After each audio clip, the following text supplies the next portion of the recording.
Hey y'all, my name is Audrey Bolliard, and this is my Intro to the History of India Final Exam podcast, and I hope you enjoy listening.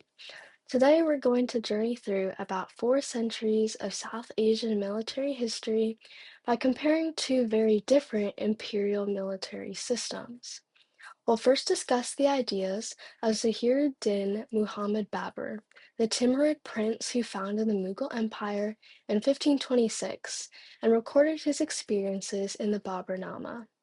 Then we're going to take a look at the British East India Company's Raj between 1772 and 1850, as described in Barbara and Thomas Metcalfe's A Concise History of Modern India. Together, these sources will reveal how each empire thought about military organization, technology, and conquest, and how their approaches shape the world that we live in today. Before we dive in, it's worth remembering that these two sources come from two totally different genres. One is a first-person memoir written by Babur himself, looking back on his struggles, and the other is a modern historical overview written by scholars who are trying to piece together a system.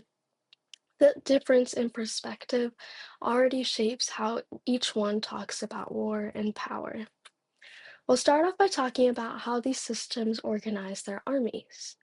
The Baburnama shows that Babur's military structure was primarily built on personal loyalty and tribal affiliations. His forces were organized around begs, who were noble commanders, and ichkis, his inner circle of trusted warriors.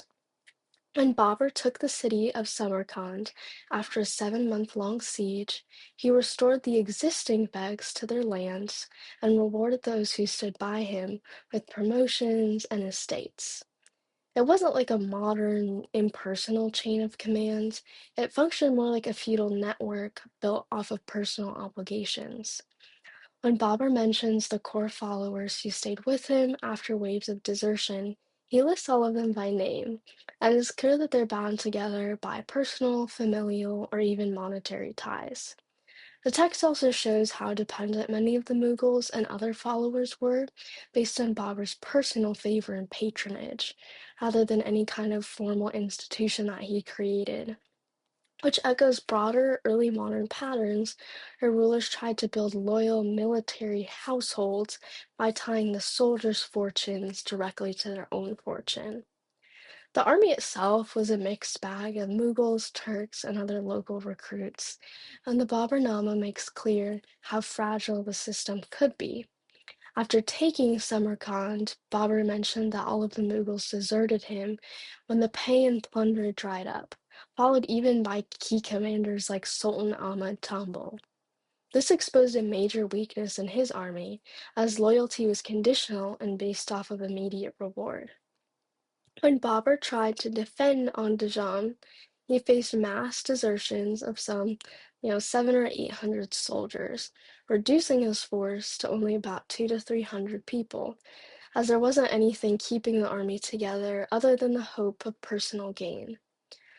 Moments like these show how vulnerable a ruler was when his authority rested mostly on charisma, promises of reward, and a sense of honor, rather than any kind of permanent salary system or binding contract.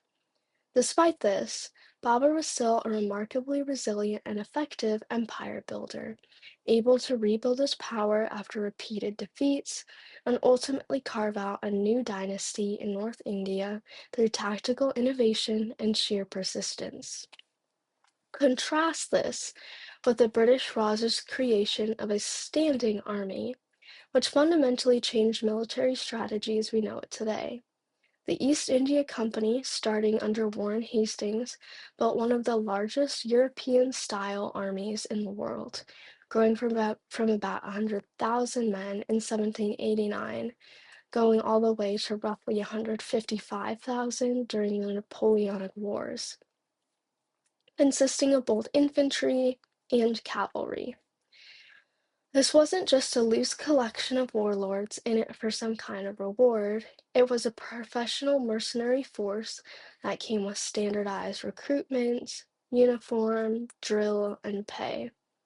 In other words, The army starts to look less like a group of followers after a single leader and more of a formal institution of the state, with its own routines and rules that continue even when individual officers are replaced. Hastings established his recruiting base among high caste Hindu peasantry, primarily Rajputs and Brahmins from the eastern Gangetic Plain.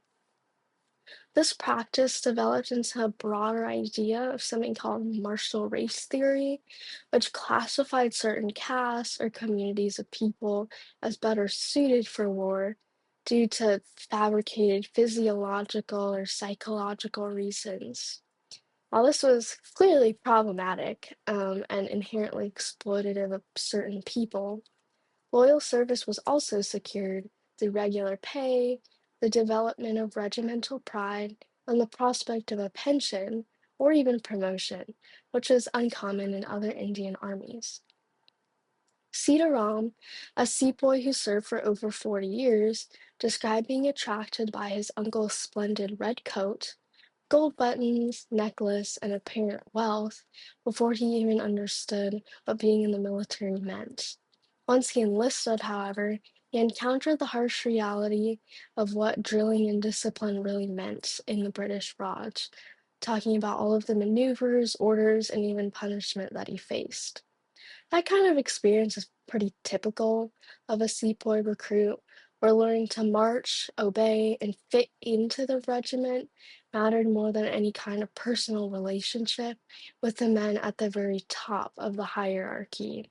And people at the bottom rarely even met people who were at the top. This system broke down individual identity to build solidarity within the regiment. At the same time, Indians didn't really have any hope of rising into the officer corps because racial hierarchy was fundamental to military culture in a way it was not for Babur, where begs could rise or fall depending on performance or loyalty. Next, we'll move on to talk about military technology. The Baburnama describes early 16th century military technology at its peak, specifically in terms of architecture and fortification. Babur gives detailed accounts of walls, fortresses, and monumental buildings, including Temur Beg's large four-story pavilion known as the Koksare in Samarkand, built by stonemasons from all of across Hindustan. The key technologies here are primarily architectural, including things like stone fortifications and massive city walls that Babur can literally pace across. Another interesting thing is these arched gateways called peshtaks, which frame entrances to palaces and official buildings. With all of these architectural advancements came improved siege warfare, as Baba relied primarily on tactics such as stealth, ladders, and even just the cover of night to surprise defenders, drawing more on human skill and courage rather than any mechanical or technological advantage. Weapons were mostly personal, such as swords, bows, and spears, making combat between people within close quarters rather than some kind of distant artillery duel between two forces. The British Raj, however, had military technology that came with revolutionary industrial age innovations. The range of the company state allowed it to have a monopoly of physical force and the capacity to command so many resources, which set it apart even in its early days from a lot of the regimes that had preceded it. Even when the Metcalfs don't discuss specific military technology, such as like machine guns and improved like artillery shells, um, I do highlight infrastructure that was important during this time, such as the integration of railways, telegraphs, and even systematic mapping of the Indian subcontinent that directly aided in their conquest. The railways allowed the British to move troops and supplies across vast distances, far faster than any early modern army could even imagine. And the electric telegraph allowed commanders to coordinate campaigns and respond to threats quickly in a more organized manner.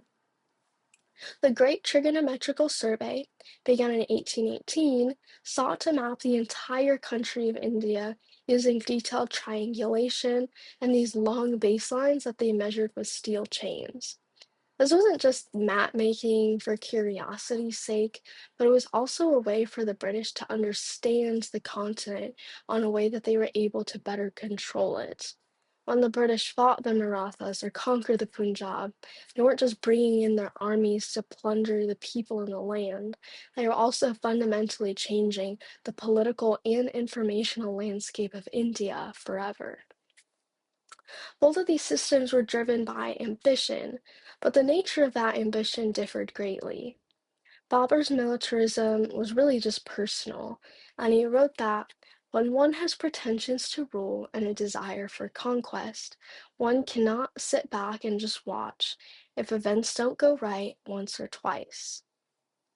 He was a warrior king, and his empire was an extension of his will and his ability to rule.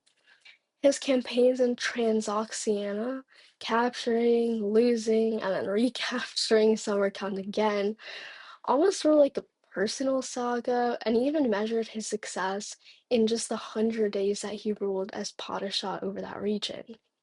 Babur's world was fundamentally limited by geography and really just extended only to that province of Samarkand, describing the districts and sub-districts in that area in great detail, and his goal of regional domination entirely depended on his own leadership and conquest. Even when he describes cities, gardens, and meadows in great detail, he always connects it back to what this place has meant to him personally, such as where he camped, where he got sick, and then where he won or where he lost. The political map of the Baburnama was really just a map of one guy's life. The British Raj's imperial ambition was systematic, bureaucratic, and much more extensive in power. Beginning in 1772, the East India Company transformed from just a trading body into something very close to an empire, and under Lord Wellesley, the British moved from seeing themselves as traders in India to saviors to rule the entire subcontinent. The system of conquest was also multi-layered. There were direct military campaigns, such as the defeat of Tipu Sultan in 1799, the capture of Delhi in 1803, and the subjugation of the Marathas by 1818. But the domination also existed in more subtle ways.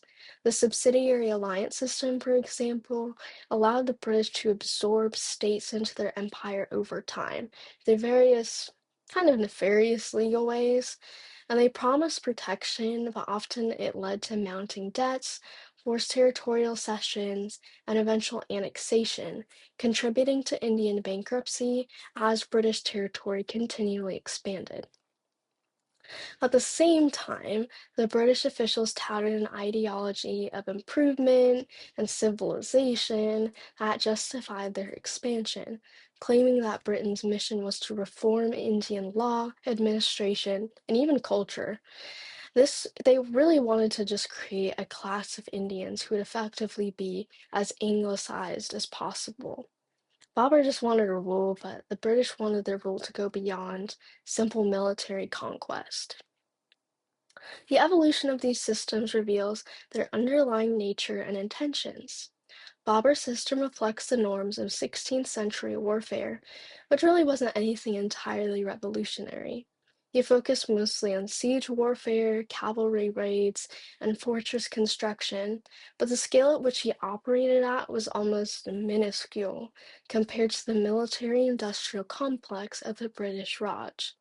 By contrast, the British system was evolutionary and self-reinforcing, built on the exploitation of the Indian subcontinent and embedded in institutions that they created.